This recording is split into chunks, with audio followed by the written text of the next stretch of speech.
My background is counseling and psychotherapy. And I run my own business, MC Consultancy. I'm an accredited counselor, counseling and psychotherapist. I'm a supervisor of counselors, trainer and coach. That's just me in a nutshell, nothing more.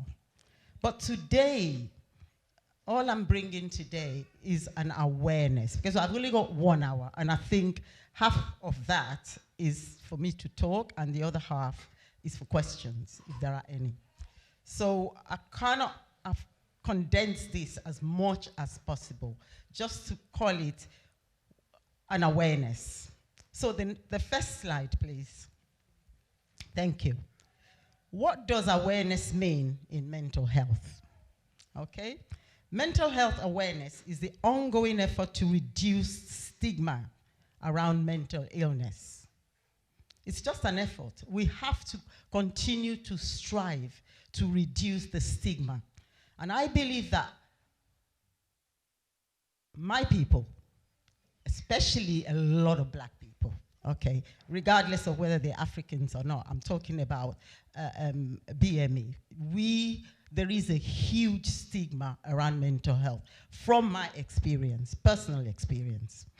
And the stigma is what we're trying to reduce now, okay. You know, mental health conditions, the only way we can reduce it is by sharing our personal experiences. Often, because of misconceptions about mental health and mental fitness, people often suffer in silence.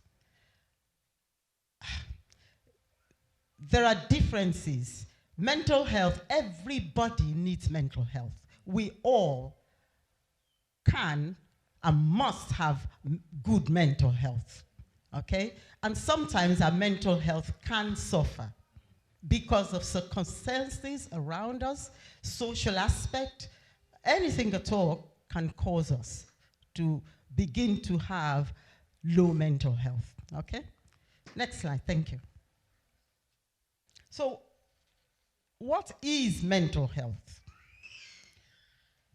Like I said, we all have mental health, just as we all have physical health. So, why is it then that every one of us, we are more keen to take care of our physical health? If you feel a headache, the first thing you want to do is, yeah, I've got to do something about it. If the tummy is aching, the first thing you want to do is, I've got to do something about it. But then, when we're suffering some sort of mental distress, we don't think about it at all. We ignore it. It's almost like it's not happening. It's almost like it's happening to somebody else. Actually, I always say, we are in denial. Okay? That's where we actually develop a way, to be in denial of what's happening in our body. So whether it is physical, emotional, or psychological, we have to be sharp and do something about it. Our mental health is, so our mental health is how we are feeling inside or how we are emotionally. So the thing is, and this is why probably a lot of us ignore our mental health, because it's not seen. It's not something anybody can see. You're going around, somebody sees you. Can I ask you, how many of you, please be honest with me, when I see you, say, good morning, how are you? What do you always say? But does anyone have ever said, no, I'm not feeling good today? Who was that? Yeah, please put your hand up. I really need people to be honest with me here. Yeah, you do. So that's the best way to be my sister, if that's what you said. And I tell you why. That's the only way as God's people that we will understand that our brother or our sister actually is feeling something less than.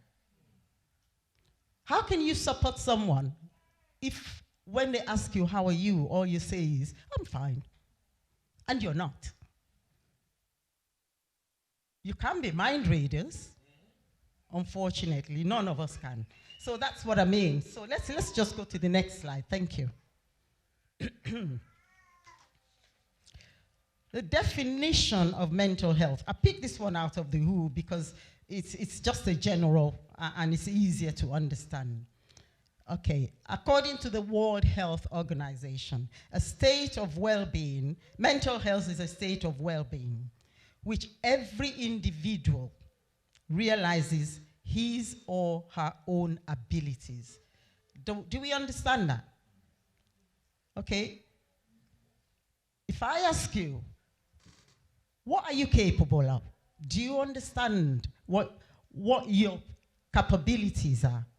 So the moment you can say you do, that means you're understanding what you can do and you know what you cannot do.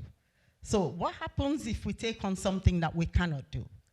It's always going to end up in a disaster, doesn't it? Yeah, okay. So that's one of it. Where we can cope with the... I think I better put my glasses on. Okay. Where we can cope with the normal stresses of life. Oh my God. Where do I begin about stresses of life? Let's not even look at the COVID. Okay. Since the COVID, I'll give you some statistics in a bit. It's been horrendous. And it's not just for adults. Children. Oh my, I am not saying this lightly at all. We need to watch our children. Because that's where we miss. Because we think we know them.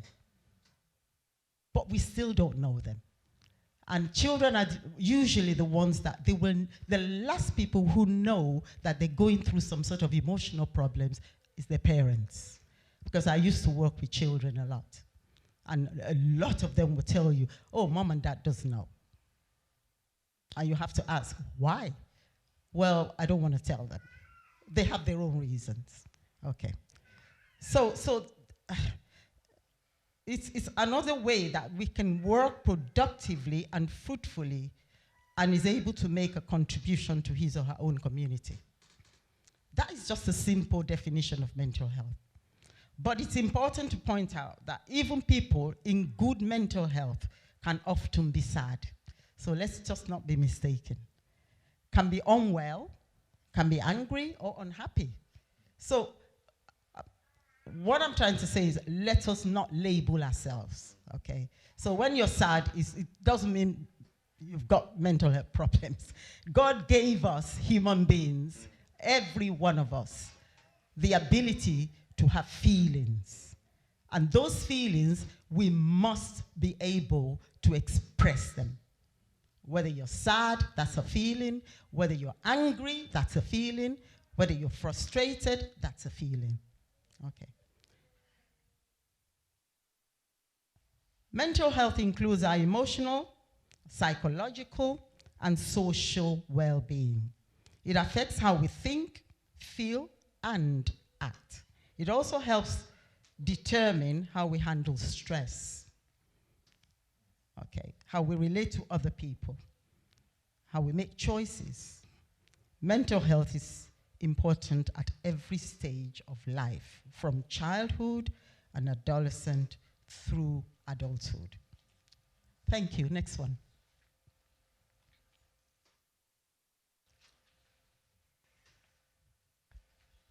Next slide. Thank you. Okay, thank you very much. There are 3 components of mental health. We were looking at emotional, psychological, and social. I said it just a minute ago. So under the emotional well-being, this includes happiness, interest in life, and satisfaction. Just an example. Okay. Whom here has ever been emotional? Ah, thank you. Everybody has experienced emotion. It all depends on what's happening around you. Okay? Yeah. And then we have the psychological aspect of well-being. as like in most parts of one's personality. That's a very big one. And that is big amongst young people. Okay? There's something they talk about among the youth. Image is important for you, young people. Also adults, actually, by the way. Because I have seen people who are adults who struggle with their image. Really, really struggle. For whatever reason. Okay?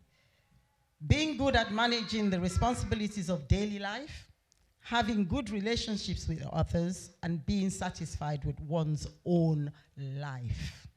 That's the psychological side, okay?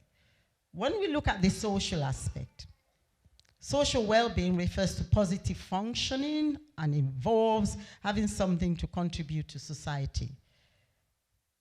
We call that social contribution. Feeling part of community, social integration amongst us, okay? And believing that society is becoming a better place for all people. That's social actualization. And that the way society works makes sense to them. Social coherence. I don't know whether that is happening in our world today, but that's all part of the social well-being. I would really say that as a community, as a church, we're practicing social well-being. The things that we do in our churches, we integrate with one another, you know, we kind of care for each other. That's a social aspect of well-being. But the thing there to remember is we could be good on one and yet lack on the other, okay? And it's getting the balance that makes us fit mentally or mentally fit, okay? Next one, please. Thank you. This is just a very quick, brief statistic. Mental health in the UK. Mixed anxiety and depression in Britain's most common mental health disorder. In Britain, mixed anxiety and depression is the most common mental health disorder. It says about 7.8% of people meet the criteria for this diagnosis. That is a lot. About okay, if you break it down a little bit more, about 4 to 10% of people in England will experience depression in their lifetime. It's a little bit scary, but the world itself, you know, we're all evolving around the world. The world is evolving around us. And a lot of aspects of this are the things that people are feeling. If we go back to COVID time, it's easy to meet that target. You know, isolation, that's the first thing, because God made humans to work to integrate. Aha.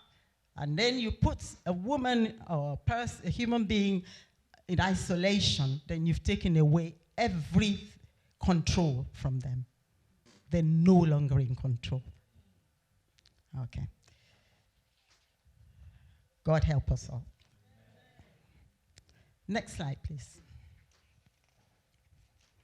If we look at some of the symptoms of mental health or mental illness,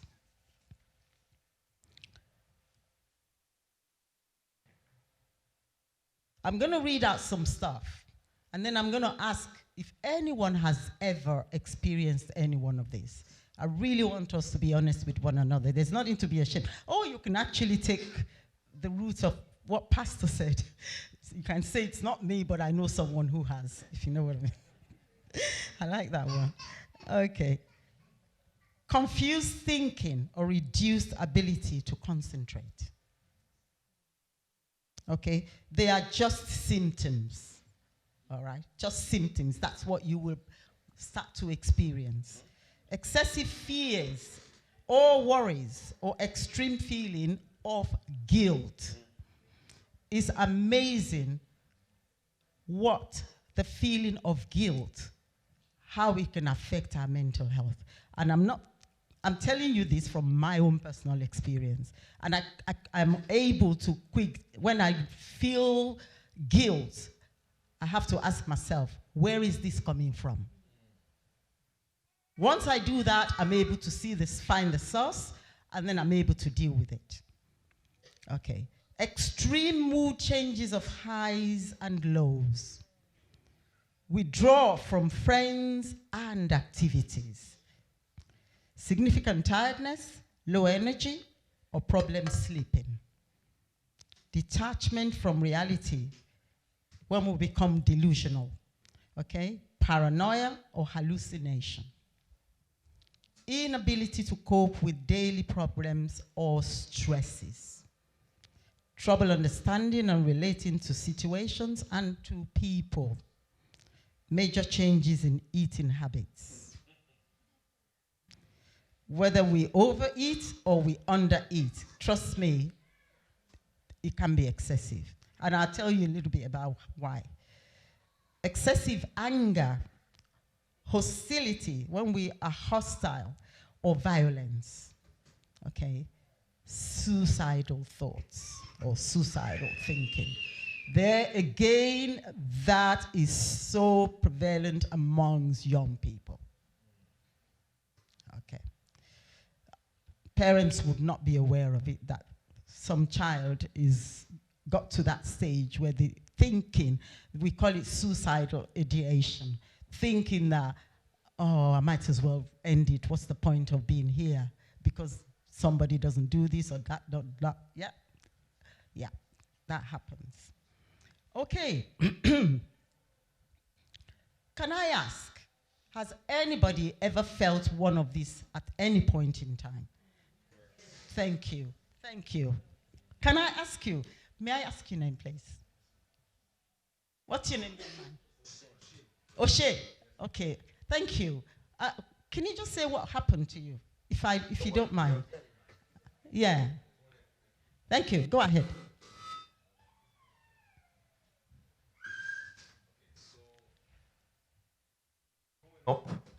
Growing up, I was in a family, 4 of us. There's 4 brothers, and I stayed in a place where there's a lot of Irish people, Ah. And so, when I was growing up, being the only black person, they would say I'm black, black person in school, in my area, I often found it hard to express myself, and I'd identify things outside of myself with me. So I would end up being frustrated, I would end up lashing out, I would end up, yeah. Fantastic. You know what? Thank you so much. Spot on. That's exactly the type of thing I'm talking about. How did you deal with that?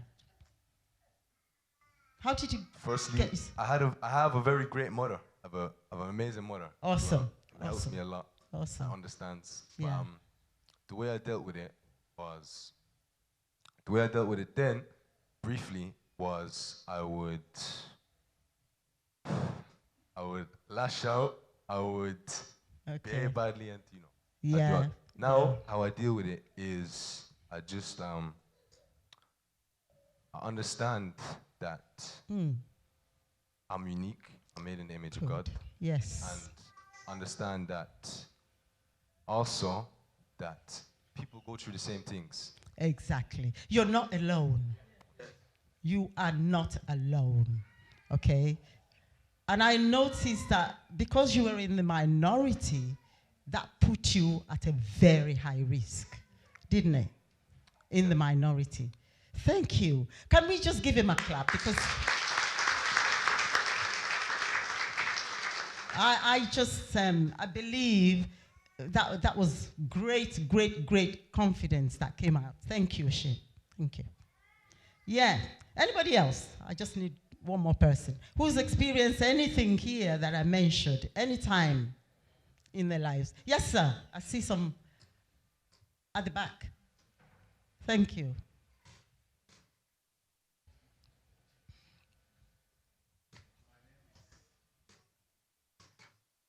My name is Mabayoje. Mabayoje, thank Yes, you. please. I remember a long time ago, I had this terrible boss in the office, and I would be coming from Ikorodu, driving to Ikoyi, and just having the thought of going back to meet this terrible boss. While on the third mainland bridge, I would just be like, why can't I just drive into the third mainland bridge? And, oh, yeah. Yes. Why can't I just drive into the sea and just end it all? Wow. And That's kept it. on like that till I was helped. Okay, thank you so much. So very much. Can we give him a clap? Yes, Pastor. Yes, praise the Lord. Amen. I mean, just like I mentioned on the altar that it's not a respecter of anybody or title. 2010, when we came into this country, and that is why I made up my mind to make sure that every information that will benefit any of my members, I bring it to church on Sunday so that they can have access. Brilliant. And they will not fall victim of what myself or some people have gone through. So we came into this country and we didn't know much about the immigration law. It was friends. This is what they do, and this is how you have to do it, you know, and it's still happening for people that are listening. So we followed friends. We came together and we were thinking we were doing the right thing. So about 2-3 years, everything was okay until when we discovered that we will not be able to practice as a pastor in this country without becoming a minister of religion. Yes, officially. So officially. And I had been a pastor from my country in Africa almost 10 years. And here am I've already established and started a church 3 years after. So I was stuck in between, what do I do? My members are not, they don't know this. I'm not illegal, but I need to regularize my papers to make sure that, you know, I don't go against the government law. So I couldn't sleep. Honestly, it took away my sleep. Worry, anxiety. We couldn't concentrate because I didn't know what to do. The people I know are friends, and the information I'm privy to is what I'm applying, but it's not working. Very limited. Exactly. So for almost 1.5 years, I was in that situation. Oh, that must have been very difficult. Myself, my wife, and my children. So I was so fortunate and blessed to have a father in the Lord in Birmingham. Okay. And just like you said, you must have somebody you can talk to. Absolutely. And the problem with us, people like our color, is that number one, pride. Number two, we feel we know everything. Then number 3 is that we're ashamed to talk to people about what we are going through. Those 3 factors actually helped me. I prayed, I did everything, fasted, but it didn't change the situation. So I ran to this, my pastor, who actually mentored and started off this church for us. And I said, I'm going through this. He said, you didn't tell me this all along. You know what he said? He said, I give you 3 months. Don't pray. Go and think about it. You and your family. This is what you have to do, and I'm ready to support you. I said, is that easy? And guess what? I traveled back to my country. A very big risk. People are just hearing this, apart from the elder that is aware. I left the church I was pastoring for 3 months. And I have to go back to Nigeria, file my papers, put everything right as a minister of religion. Now, unfortunately, I got to Nigeria. I was stopped for 1 month. My members were asking of pastor. My wife could not tell them what was going on. Oh, the ministers are not aware. The only fellow I told was the elder, because I knew he was matured. He will understand what I was going through. Yeah, yeah. So I was communicating with him. I said, I'm going through this, but don't worry. I'll be back soon. Yeah. I'll tell my wife, I'll be back soon. I'll be back soon. You know, the ministers were troubled. The pastor did not tell us this. What is happening? And they called me and they said, you left your sheep and your sheep are suffering. If only you guys know what leaders are going through, you will pray for leaders.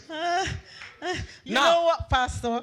There would have been guilt mixed with all your feelings. Exactly. Because some of the leaders, not being aware of what you were going through, were lashing out. Exactly. And then you'll be feeling guilty. I was. What am I doing? How am I doing? Have I made the wrong decision? Can I shock you?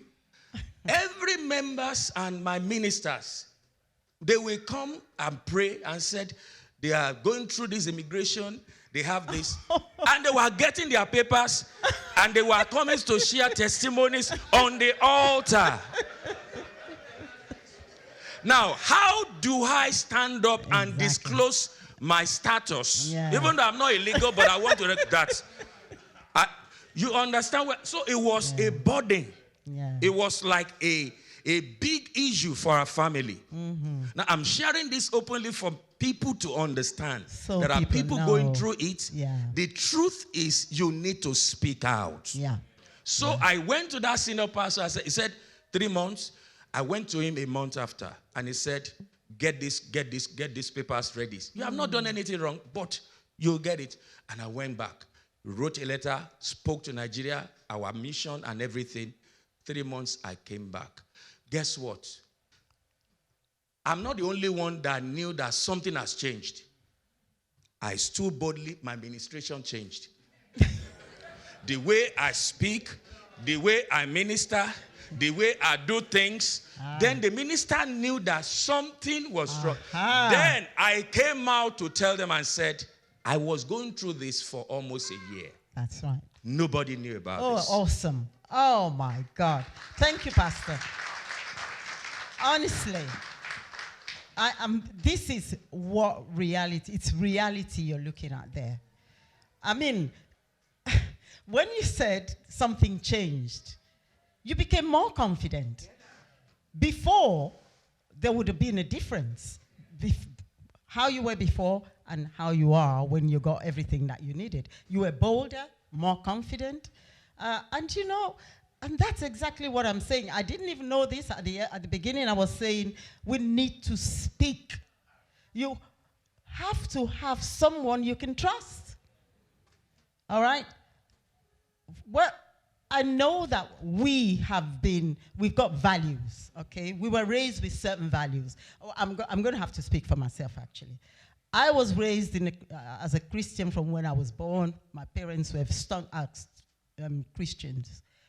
And the values, I must say, our faith is strong, but then within that faith, we put an element of fear in our faith.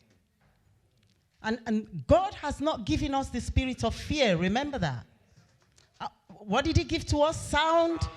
Thank you. Sound mind.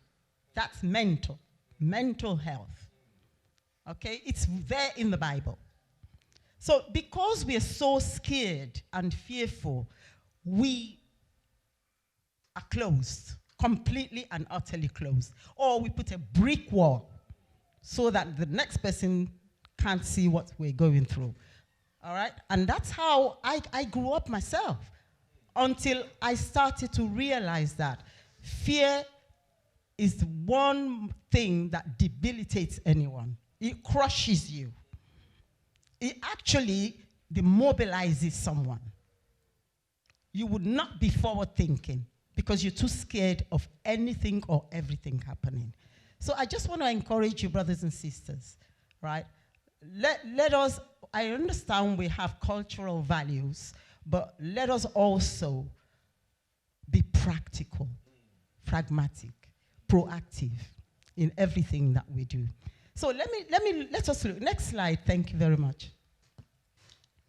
let's just quickly mention the difference between mental health and mental illness so that we understand. Okay. Mental health is just your general state of well-being and the state of mind. Something that should be looked after. Okay. Mental illness, however, is something that disrupts our mental state and interrupts how we feel. Excuse me. Think, communicate, and behave. So the moment mental illness kicks in, then a lot of things becomes distorted and we get a lot of disruptions. Excuse me. In the way that we communicate. In fact, sometimes you think nobody knows, but people are noticing certain things happening to you that you normally haven't been doing before. Okay. All right. So that is the difference between mental health and mental illness. So I have to be honest, I myself, I have had therapy. You see, the thing about therapists is if you or a therapist doesn't have therapy themselves, how can they help other people? I'm human. I have issues, or issues happen, and it's important, excuse me, to understand that it is not a shame and it is not a flaw. All right. Thank you. I'm just going to go to the next slide now. So in conclusion, and to summarize, positive mental health is all about, from the arrows going left, feeling in control of our lives in general. Being able to make rational decisions, you know, the things that we're doing. Being in touch with our feelings, self-awareness, and emotional regulation. How does can anybody tell me whether they are in touch with their feelings? I just need one person to be able to explain to me. Thank you very much. Thank you. Thank you, my lady. What's your name? Sorry. Taiwo. Okay, thank you. Yeah, I have a very high self-awareness. Brilliant. And I'm very in touch with my feelings because even when I'm doing something wrong, yeah, I am not in denial. Mm-hmm. Like when I do something bad to people too. Yeah.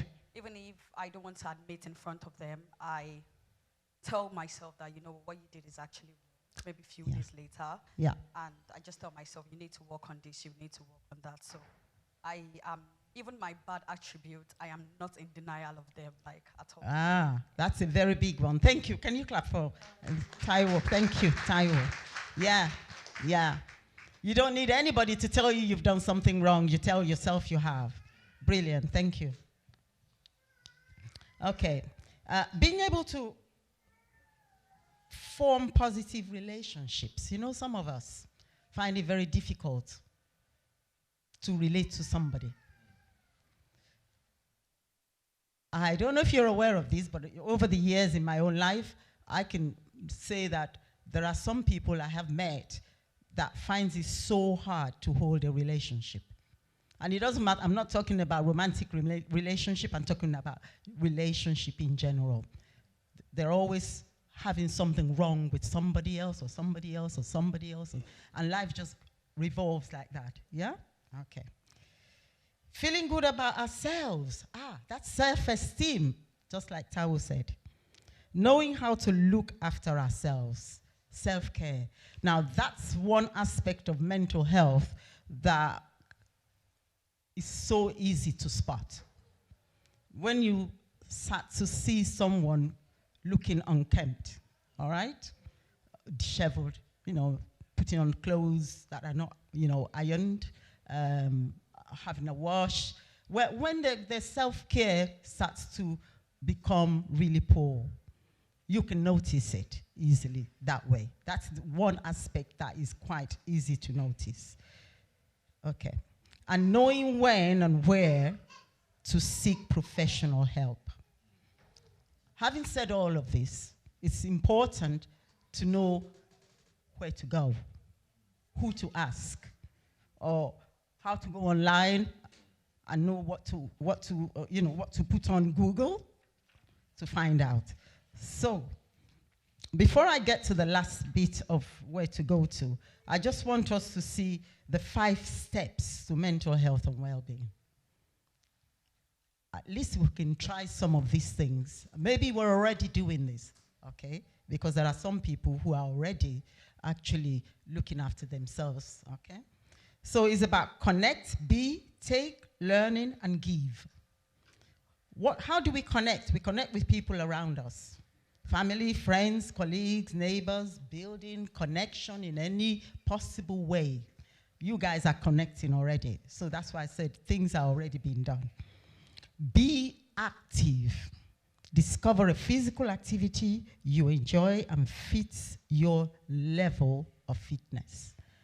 All right. As Naija now, exercise now, that's not very good. we eat, swallow, and then we just sit down. And I know this. It's just about a little bit of a walk after, eating, rest a bit, and then take a walk. Actually, they say that 11 minutes of walk every day is part of your well-being. Only 11 minutes. I mean, when I read that, I thought, okay. But so for people who don't like exercising, maybe that is an encouraging one, that if you can just walk for 11 minutes, you're good. That's a start. Okay. Take notice. Catch sight of the beautiful things around you. Beware of the world around you. And talking to friends. See, this take notice is something that a lot of people don't do. When we're going out, we're always in a rush. We're going here. I want to catch the bus. I want to catch the train. I want to get to my office. Do you know, there are so many beautiful things. It's taken me a long time to realize that if I calm down a little bit, whether I'm walking or I'm driving, I love driving. I used to choose jobs in outskirts, and only to just see that actually England can be beautiful if I allow myself to see the beauty.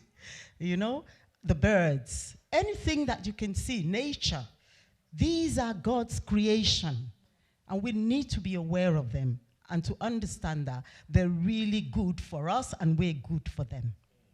Okay? We take them for granted. Learning. Keep learning. Try something new. Rediscover an old interest. Take up a different responsibility at work. Learn to play an instrument or cook. How many men loves cooking? Oh, Blue. Oh, yes. Your guys after my heart. Are your wives there with you? I like that. I really do. Yeah, it's important. It's important for us. Yeah, because these things are seen as menial. Yeah, these things, I said that because we look at cooking, we can think, oh, cook? But actually, they're not menial. It actually helps the mind. It's creativity. That's why it helps the mind. You go in the kitchen and you rustle this and rustle that. You look at, the end result. I know people, okay, I'm going to say this. My son's not going to like this. The first time he cooked jollof rice on his own, he was not at home. And he presented it, phoned me. Did I do it right? I said, yeah. I didn't realize he took a picture and sent it online. And I thought, that is something else. If I had to put all the food I've cooked online, jeez. But he thought he'd done brilliantly. And, and I thought, okay, there you go. But what I'm saying there is it kind of helped him to understand that he can be creative himself. Yeah. That's what I'm trying to get out of that. Okay. And give. Oh my God, this is one. Give. Do something nice for a friend, a stranger. Thank someone. Smile. Volunteer your time and join a community group. I know we all have communities here. Okay, so we're already doing that. I can see that. But giving and saying thank you. The most important part of life is when you give someone something, they're not expecting anything back. But you must be thankful. If you cannot do it here to one another, if we can't do that, how can we do it to God? How many times do we thank God for even the minutest thing that he's done for us? Oh my God, I'm very guilty of that. That I have to go back and kneel down and say, Lord, forgive me because I keep asking and asking and asking and asking. But I forgot to thank you for what you did yesterday and that little thing that you gave to me. And that's why that's very important. So if we practice it amongst ourselves, I tell you what, it does something psychologically in our mind. When you give someone, something happens in your spirit that you have helped somebody else. When you say thank you, something also happens in your spirit. Okay. Right. So I'm just going to finish by just mentioning where we can get help. All right. Okay. I start with this one.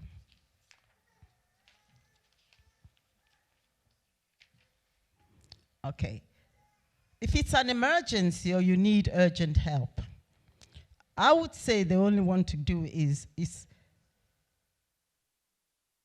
and you think someone is in danger, okay? You have to remember that.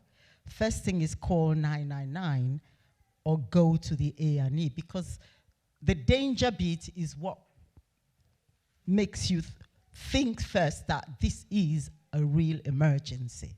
And believe you me, there are some people who can go into psychotic way of being that they really need emergency treatment. If you need help urgently for mental health, but it's not an emergency, get help from NHS 111, either online or dial 111. Remember, your mental health is as important as your physical health. You will not be wasting your time. I am going to end it here. I'm hoping that we have gained something. I'm open to questions, like Pastor has said, okay? And please feel free to ask me questions. And I pray that the Lord himself will speak through me as I answer the questions, because I don't know everything, but I will try. Yes, sir. Oh, okay, I will answer again. And then after Praise the Lord. And so can we, the ushers help us, please, as people are putting their hands up. I just want you to advise us. So the typical Niger thing, if I was to look at mental health, the way it's been proposed in a country like England, yeah, I would work under the assumption that 99% of Nigerians are indeed insane.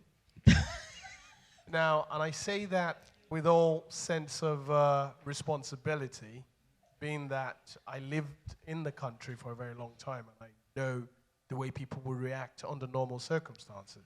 That's right. So my question is, at what point do you realize that this is just life and you're dealing with the issues, as opposed to crossing the line and thinking every slight stimuli leads to mental health issues? Okay. Where do you draw the line? Where do you know that, you know what, you're just dealing with life issues, yeah? You deal with it. Because suddenly I've got friends and any slight thing that is normal, they're going, oh, my mental health, oh, my mental health. And I think they're watching so much stuff on TV and suddenly everything is mental health.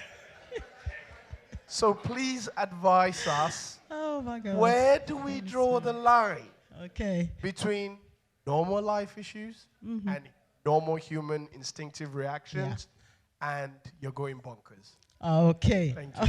Bonkers. That is a... Okay, thank you very much. What was your name, sir?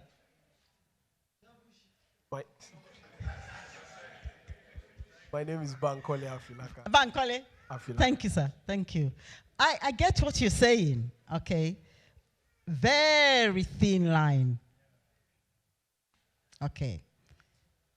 Between having mental health and having mental illness. It's thin line, like Pastor said. All right. But we can recognize that. To be honest, you know, a lot of people are scaremongers, aren't they? They panic. All right. And the thing with our country is that our people, we normalize things by joking about them. Is that not so? Before you know it, they'll give it a name.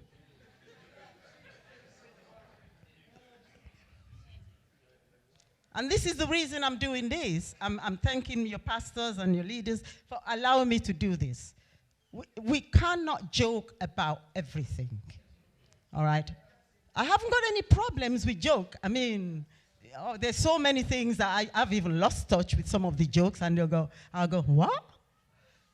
So to answer your question, I think that's where the problem is. All right? That we normalize things. That's our own way of coping. It's our coping strategy. Does that answer your question, sir? To some extent? Okay, thank you. Yes, sir. Praise the Lord. Amen. Hallelujah. My name is Elder Taiwo. Yes, sir. Elder Taiwo. Yeah. Although when we are leaving this morning at home, I told my wife that today we are doing mental health something.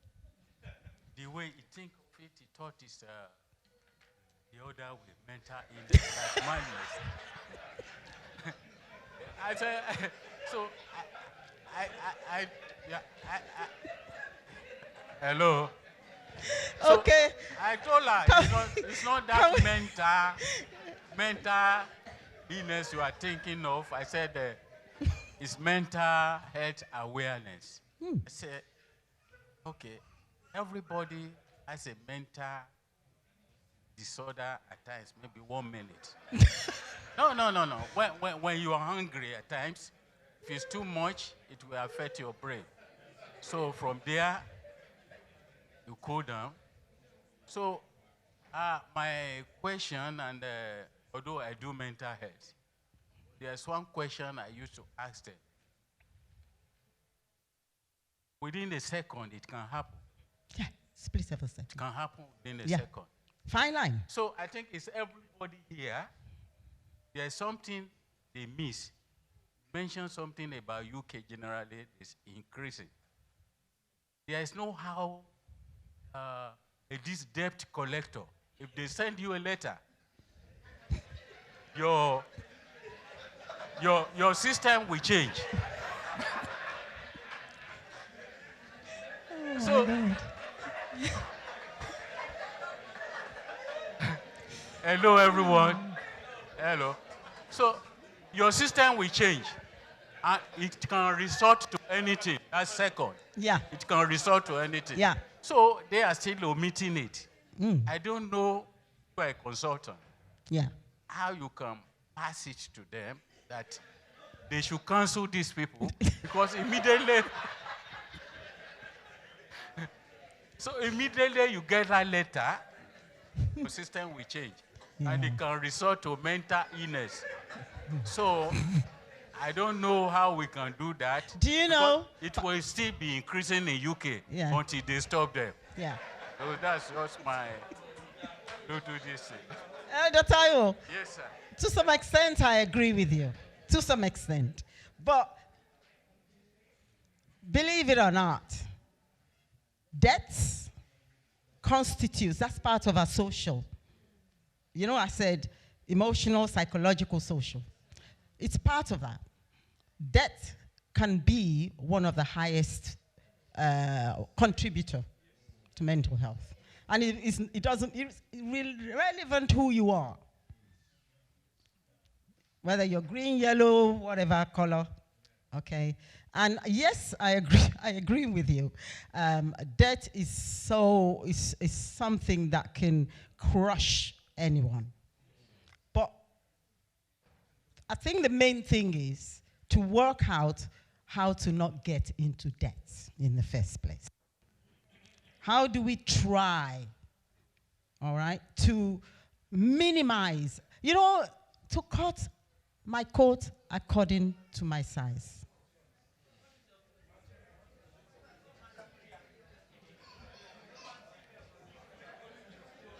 I didn't quite hear that. Material. You see, I'm learning again. Nigerian lingo.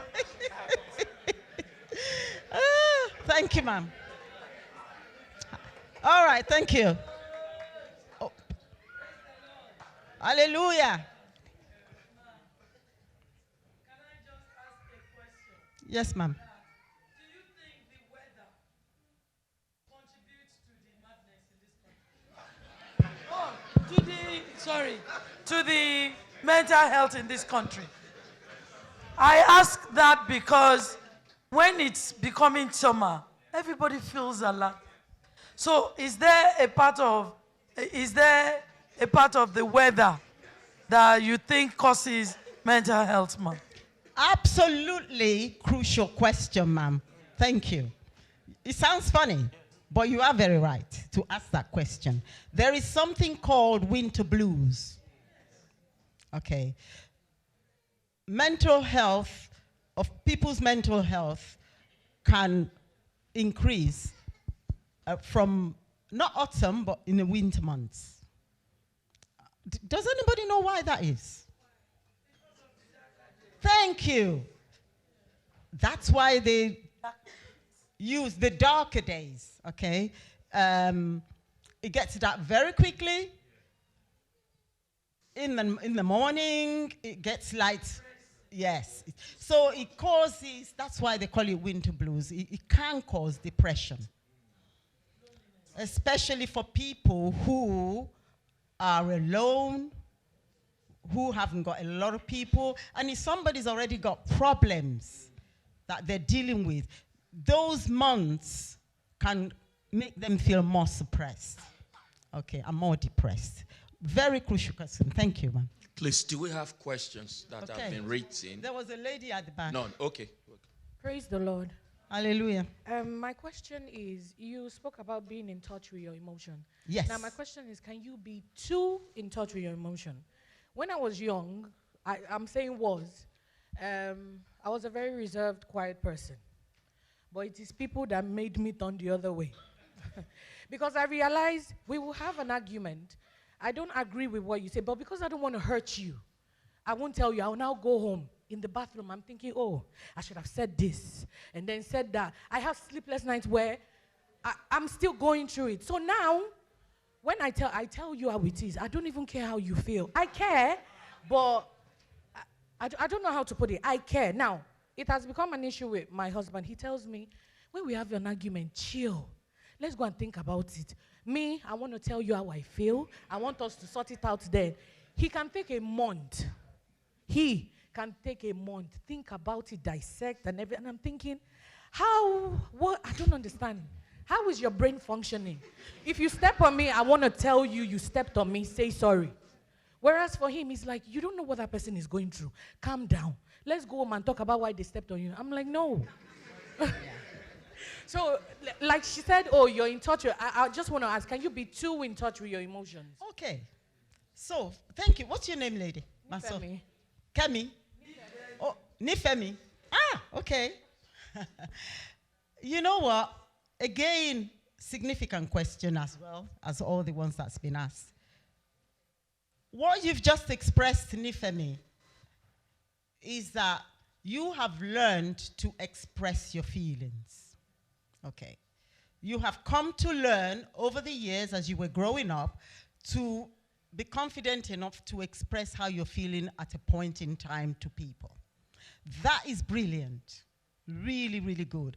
And it can put you in a vulnerable situation as well, but that's notwithstanding. It's what I would encourage anybody to do. But having said that, when you are expressing your feelings, okay, you're only saying how you feel. You're not saying what you think. There's a difference. All right. What you've just said to me, tell me how you felt at what with your husband experience you just said. Angry. Thank you. That's all I needed to know. What's wrong in actually expressing to your husband, just in those simple words, I'm actually feeling angry now? Do you think your husband will box you for saying that? I don't think so. Because you know what you've just done? You're not telling him off. You're not saying what he said was wrong. You're not saying whatever. You're just saying, I'm actually feeling angry right now. I just need you to know that. And then you either sit down or walk away. Because when he hears that, only those two words, I am feeling angry right now. I just needed you to know. If I say that to anyone, I don't think that would cause confrontational issues, because that person would think a little bit, because I'm talking about me, not anybody else, and not him. Does that answer your question? Thank you, sir. Oh, I've got a young person. Is that a young man?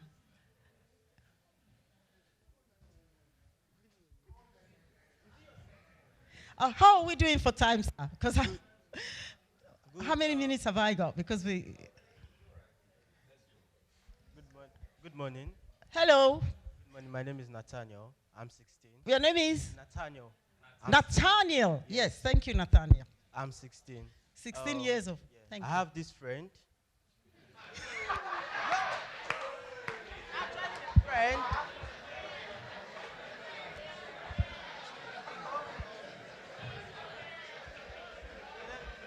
All right, thank you. Thank you. Let's listen to Nathaniel. Thank you. So I have this friend. Yeah. She feels, how will I explain it?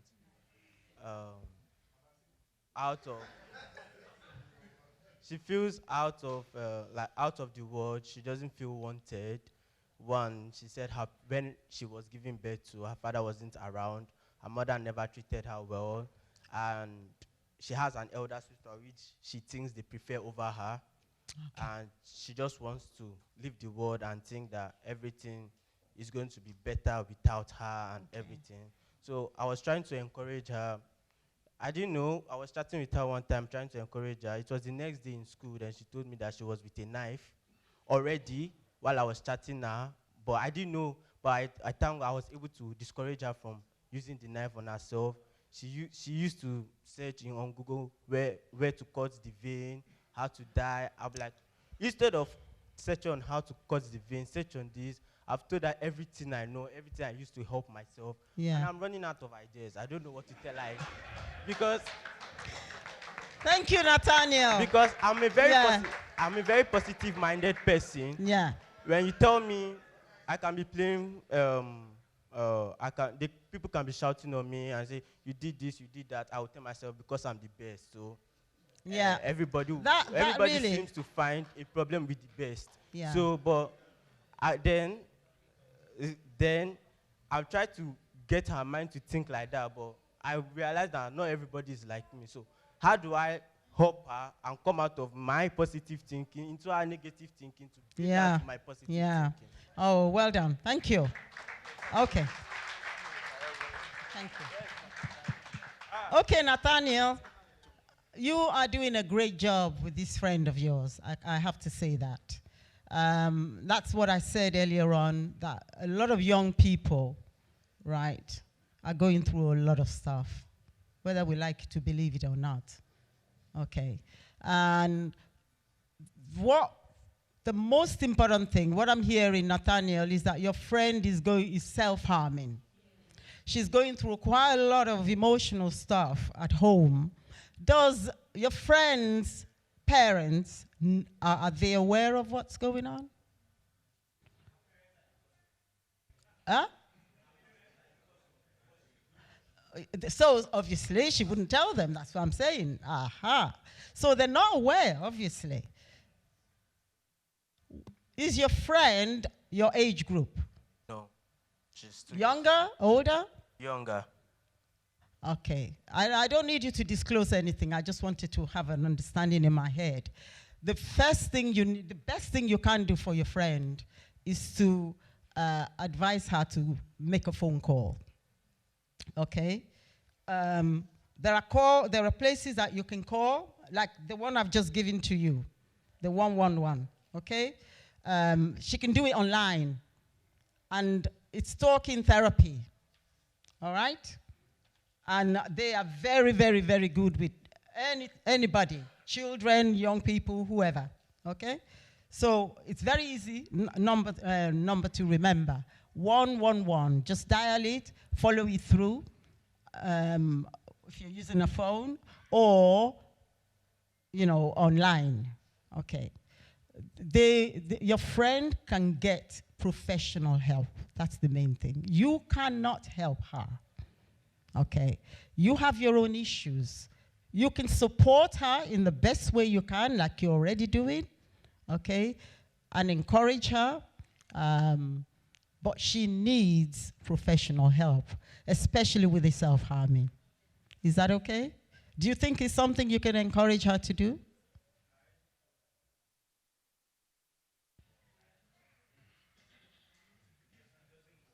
I asked her to go to Google and search on how to think positively.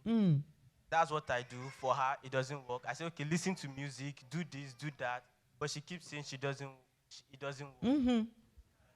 Yeah, that's the best thing you can do for her. When the time is right, she will contact herself. I do believe so. If she's not ready, not you, not her parents, not me, not anybody can force her. Yeah? Even though she's underage. Okay? Thank you ever so much. Keep doing what you're doing. Yes, sir. Oh, okay, sir.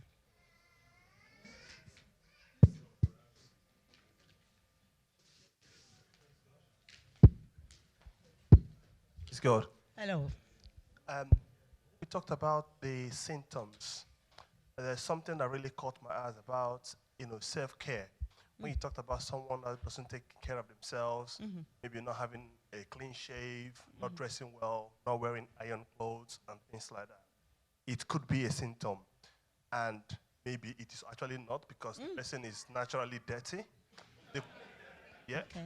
My question then is it possible that someone could be going through mental illness and still takes time to take care of themselves and look good? Absolutely. In my world, people use that, we call it facade, a front. I know a lot of people who go around with a facade. They look really kinky, nice, lovely, whatever, and they're very, out there, but they use that as a front so people would not know what they're going through. So don't be deceived. Okay. And I'm not saying people who dress up, everybody who dresses up have got problems. I'm just saying it is possible. Really, really possible. Yeah, Thank you. What's your name, sir? You see. Okay. Thank you. Just like what you've just said, there was a similar situation. I wouldn't mention name. I mean, we've had a series of stars, music stars, artists, and people that we know, that are known, celebrities, that are just coming out to the world and to tell us what they have been going through behind. So, my brother, it is possible. There was a story of this actress in my country, Nigeria. Yeah. She was not hard for so many months. She went under. Now, she confided in a friend that this is what she was going through. So the friend helped her and took her to a therapist, to a rehab home. which in my country they don't want to hear about. Because one thing, once you say you are going to rehab home, it changes their head that you will never be normal. No, I'm telling you, man, that is their mindset. It's very true. I get that. You will, in fact, to shock you, my wife was a bit poorly last year, and then we took her to the hospital because it was getting worse. Yeah.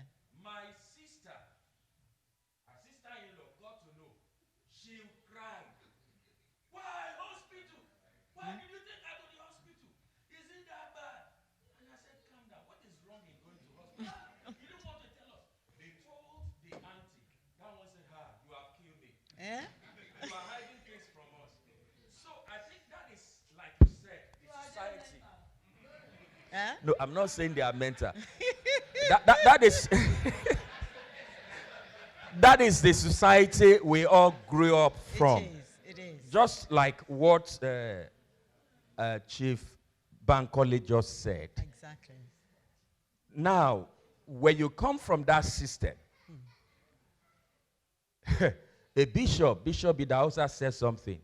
An elephant in Nigeria is an elephant in UK. Well, yeah. It won't change the size. Yeah. But it's about the mindset. It's mindset. And that is what we are struggling with, we of the minority. Yeah. I'm talking about the BAME community now. Yeah. Because I deal with them, we sit down in the councils, we talk, and it's a lot of issues that we are dealing with. Yeah. That is number one. So it is possible for someone to actually be going through that, properly dressed, come to church, chant, knit, raise up their hands, clap, laugh, and still go back home with the same problem. It is possible. Yeah, it is absolutely spot on. Yeah, what you just said, Pastor, as well. How do we change our mindsets? It's just about, this is one of it. All right. Okay, we laugh and we joke, and I love that. But most importantly, I would love us to go away and really, begin to actually process some of the things that we've spoken about. Because it's only when we process stuff that we hear that then we start to function and put it into reality. Okay. Is that all right? Thank you, sir. I see some more hands, and somebody's giving me a written one, and I don't know how to deal with that. Maybe after the service, if you want me to talk to people, because I'm aware of time as well. My brothers and sisters, can we do that? I will sit somewhere, and we can just have a little forum if you're not rushing home. Yeah? Can we do that? Oh, somebody doesn't want. All right, let's speak to that lady before we go. So, oh, my goodness me. I'm ever so sorry. You know what? I think, as you will see, that Pastor has given me an hour, yeah? And I have to respect that. That's what I'm trying to do, okay? I'm not dismissing anyone, all right? That's up to you, Pastor. Praise the Lord. Hello. Thank you very much, Mama, for the opportunity. Yes, ma'am. What's your name? My name is Adekemi. Adekemi. Okay. I have a 7-year-old girl in this country with me, and we are just, both of us are alone. My husband is not here with us, but not that I'm not getting all the support. I'm getting all the support and that I need to get from my husband. But the truth is, you know, 2 people in this country doing things, it cannot be the same that just one person. Even if you have the money, even if you have the bills, everything, there are some decisions, there are some things that you will need to hear, that you need to say. Yeah. But I discovered that I'm beginning to go through so many things that my question now is about my daughter, because I transfer aggressions to her. Within a minute, I will shout at her, because sometimes I'll just be needed. It's not just because I don't have money, but there are some things I'll just need to do, and I'll shout, leave me alone, what is it? But she wouldn't, Mommy, you're not being nice to me. Mommy, you're mean to me. No, when she starts saying that, I feel so bad. Yeah. But at the same time, I'm human too. I'm someone that, okay, I have to, this thing is happening to me. It's not my fault that I'm like this. Yeah. But how do I, at the same time, I know how to be able to manage myself and come back to my senses. But this girl, I'm beginning to see that she's been affected with my own feelings. Okay. How do I handle it before it gets to something that, oh, my mommy does not love me, my mom used to shout at me. Because the truth is that I shout at her a lot. Praise the Lord. Oh, Adekemi, thank you so much for being so honest. All right? It takes courage to say what Adekemi has just said. Thank you. I really commend you. Okay. Answer to your question. Your little girl, okay, one, you have become self-aware now that you spoke it out. It's now sinking in that your issues and how you're reacting to your own personal circumstances, they're all affecting your daughter, okay, in a negative way. One, she may need external help. Okay, now this is where the stigma comes in. Okay, where we feel, I can't go and tell somebody at school that my daughter's going through something. I don't want them to ask her questions. But actually, the school do not ask questions about that. You know, you just need to express the fact that your daughter is feeling emotional, you've noticed it, all right? And then what will happen is, thank you, there are therapists, all right? And a lot of them, because your daughter is 7, it's play therapy. She wouldn't even know she's, seeing a therapist. And she will express what's going on. Okay, all right. But maybe before you do that, you may want to call your daughter and speak to her, all right? You may want to start to kind of, even though you're feeling something, like I said earlier on, when you're feeling stress, what do you say? How do you say? Even though she's a child, she understands. Express your feeling. Mom is feeling very stressed right now, or whatever feeling you're experiencing. Just be honest with your daughter. Believe you me, they're more intelligent than we take them to have in their heads, You can start with that, and then if you feel that, and then obviously once you're doing that, you yourself will be more aware of the fact that you will tone down whatever it is, your temper, if that's what's really flaring up, and then you need some support as well. Yeah. You will need some support. There is a lot of stuff that you may want to talk to a neutral person. All right? It doesn't have to be. See, this is it, please. You don't. We always think that our pastor is the only person that we can talk to. They have a lot of pressures already. All right? There are other people. Have you got an usher? Can you please sit to that lady? There are other people that are external from the church that we can talk to. All right? So please, please, please, you can ask your pastor and Mrs. Olaito as well how to access those facilities. And you don't have to say the reason you want it. Okay? Is that all right? Some people can try that. All right? Thank you. Can I just say before you read the 2 questions? Okay. Because I keep telling my members, and they won't get this understanding, but I know by God's grace, they will thank God for my life in future. As I'm speaking, last year, the church paid fully for 5 members of this church. to go through what they call first aid mental health training. They are among us here. Some of them are here.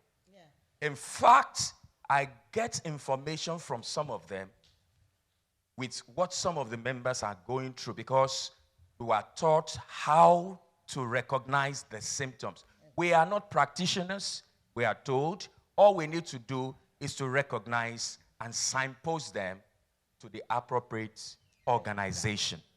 That has been helpful. Very well. So, you have just said it all. There is need to talk. I'm not the only person, like you said, that is the leader in the church. I'm not the wisest. There are a lot of people in the church that you can trust and that will be able to even help me than myself.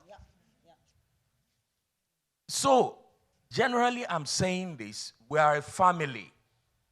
We are one family. As long as we're in this community, as a Christian, as a believer, we're a family. And what do family do? They share secrets and thoughts together.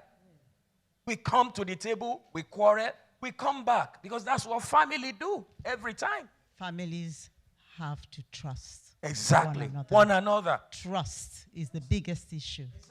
If I don't trust you, as far as I can throw you, I wouldn't come near you. I could smile with you, whatever, jolly with you, but I will not tell you anything personal to me. And that's why I say trust is the most important part. Okay? I just want to thank God for the moment, this brief moment that I've had to be able to talk to my people. Okay? I have to say this to you. I have not really done this in my professional life until last week and this week. Never talked in kind of Christian environment to my people, especially Africans. And I don't know why God threw me into this. I just believe this is something that God is opening for me. But I'll wait and see where it takes me. And I want to thank you, good people. Thank you very, very, very much for listening, for being supportive. I thank your pastor, Mrs. Olaitan, all the elders and pastors and all of you members, from the youngest to the oldest. God bless you all.